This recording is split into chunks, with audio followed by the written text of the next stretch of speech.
Hey guys, good evening. Happy Valentine's Day. Today's February 14th, 2024. This is the Uncommon News Channel.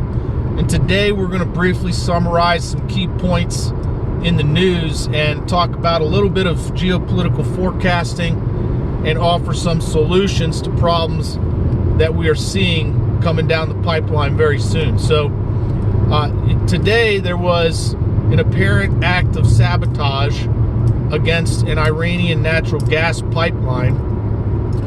An Iranian natural gas pipeline exploded, and the energy minister from Iran stated to the press that it was indeed an act of sabotage. It has not been stated as to who is responsible for sabotaging the pipeline. Nevertheless, you can see that these are the types of things which these are the types of targets which this current war is focusing on. You know, we're seeing oil refineries in Russia getting attacked. We're seeing stations in Ukraine getting attacked. We're seeing pipelines burst in the United States. Nevertheless, it not being stated as sabotage. You know, we're also seeing like Nord Stream 2 get attacked. And as you can see, guys, there is a trend of attacking energy resources and their transportation methods, refinery systems, and storage units, things like that. It is a trend which has continued and will continue. And so that being said, it would behoove us to prepare for that. And we're going to go ahead and get into how I think we can best prepare for that. But you know, we're also going to talk about some other headlines first. So, also today, the Canada NDP decided to put an export ban on coal. So, Canada will no longer be exporting coal. This comes very shortly after the Biden administration placed a ban on LNG. Now, we can speculate as to why the ban on LNG took place. I've heard a lot of theories as to why this is happening, and I think the most probable one is to punish Texas for asserting her right and sovereignty over her border, her international boundaries. In my opinion, that's the most probable explanation. However, another explanation is that there is estimates that we will reach peak oil in 2025.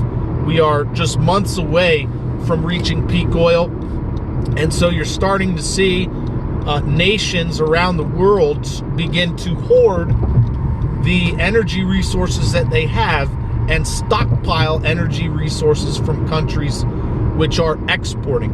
Case in point, primarily China. You know, we're also seeing, you know, little countries, not so little, but countries like Kazakhstan placing bans on diesel and gasoline. We're seeing nations place bans on white rice and other foodstuffs. And so, you know, it begs the question, is there something that these governments see coming down the line that they are preparing for, which they're not telling us about? And, you know, it would be best for us to, at the very least, have a plan of action that we can initiate should peak oil happen soon, right?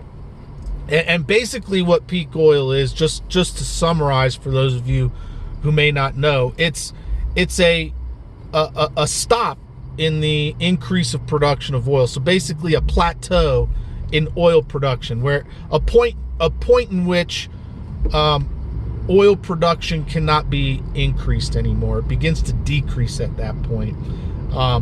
And for that reason, the price at that point is expected to skyrocket. And there are rumors that peak oil will occur at the end of 2024 or very shortly into 2025.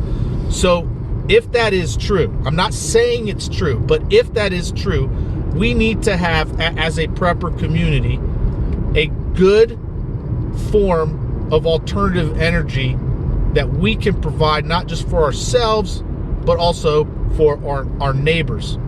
And that is why I am saying we should begin to look into steam engines as an alternative source of energy production. You know, steam engines are the progenitor of internal combustion engines.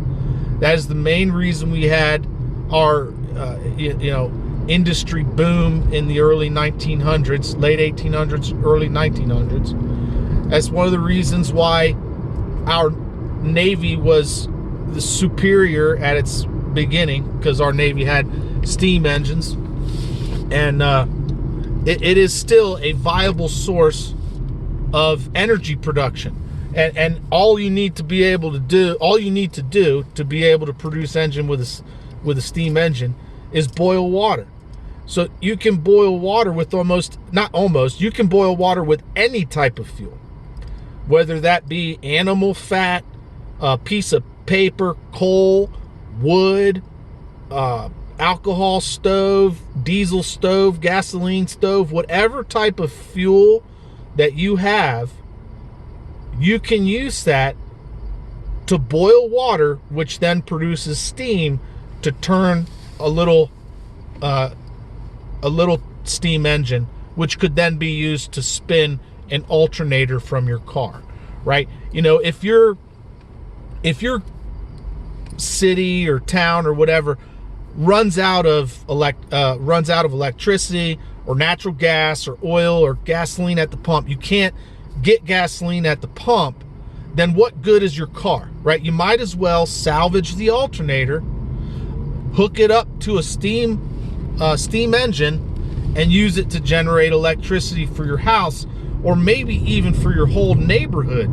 You could use that to, at the very least, charge up batteries, which could be used to power fans, light bulbs, radios, and things like that. Critical medical equipment for people that may even need to rely on that kind of stuff.